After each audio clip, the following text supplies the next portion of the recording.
ಈಗ ಚಾಮುಂಡಿ ಬೆಟ್ಟದ ವಿಚಾರದಲ್ಲಿ ತಾವು ಪತ್ರನ ಕೂಡ ಬರೆದಿದ್ದೀರಿ. ಅಂದರೆ ಈಗಲೂ ಡಿ ಕೆ ಶಿವಕುಮಾರ್ ಹೇಳೋದು ಅದು ಹಿಂದೂಗಳದಲ್ಲ. ಅದ್ರ ಬಗ್ಗೆ ನನ್ನ ಪತ್ರದಲ್ಲಿ ಎಲ್ಲ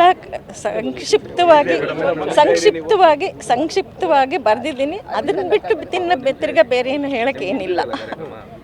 ತಾವು ಪತ್ರದಲ್ಲಿ ಏನು ಹೇಳಿದ್ರಿ ಅಂದರೆ ಯಾಕಂದ್ರೆ ಪತ್ರದಲ್ಲಿ ಏನು ವಿಚಾರ ಹೇಳಿದ್ದೀನಿ ಅಂತಂದರೆ, ಚಾಮುಂಡಿ ಬೆಟ್ಟ ಹಿಂದೂಗಳಿಗೆ ಸೇರಿದ್ದೆ. ಯಾಕೆ ಅಂದರೆ ಚಾಮುಂಡೇಶ್ವರಿ ದೇವಿ ನಮ್ಮ ಹಿಂದೂ ಗಾಡೆಸ್ ಮತ್ತು ನಮ್ಮ ಮನೆತನದ ದೇವ್ರು, ನಮ್ಮ ಕುಲದೇವಿ. ನಾನು ಹೇಳಬೇಕು ಅಂದರೆ ನಮಗೆ she is a divine mother. ನಮಗೆ ಆ ತಾಯಿ ಸ್ಥಾನ ಅದನ್ನು ಅದು ನಮಗೆ ಸಮಾಜದಲ್ಲಿ ಎಲ್ಲ ಇದಕ್ಕೂ ರೆಸ್ಪೆಕ್ಟ್ ಇದೆ. ಆ ದೇವಸ್ಥಾನದಲ್ಲಿ ಕೂಡ ಹಿಂದಿಂದನೂ ಮುಂದೇನೂ ಯಾರಿಗೂ ಯಾವ ಅಡೆತಡೆ ಏನಿಲ್ಲ. ಆದರೆ ದೇವಸ್ಥಾನ ಮಾತ್ರ ಹಿಂದೂ ಧಾರ್ಮಿಕ ಸಂಸ್ಕೃತಿ, ಹಿಂದೂ ಧಾರ್ಮಿಕ ಆಚರಣೆಯ ಮುಖಾಂತರನೇ ದೇವಸ್ಥಾನದಲ್ಲಿ ಪೂಜೆ ಪುನಸ್ಕಾರ ಎಲ್ಲ ನಡೆಯೋದು ಅದೇ ಇದರ ಮೇಲೆ.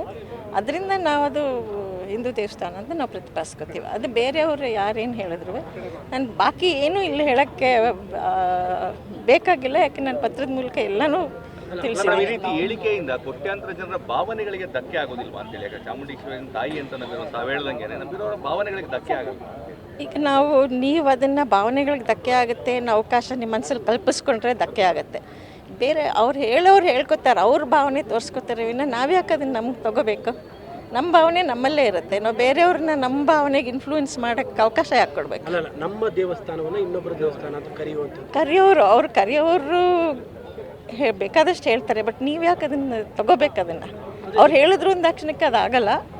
ನಾವ್ಯಾಕೆ ಅದನ್ನು ತಗೋಬೇಕು? ನಾವು ಐ ಶುಡ್ ಬಿ ಗೆಟ್ ಅದನ್ನು ನಮಗೆ ಎಫೆಕ್ಟ್ ಆಗೋಕ್ಕೆ ಯಾಕೆ ಬಿಡಬೇಕು?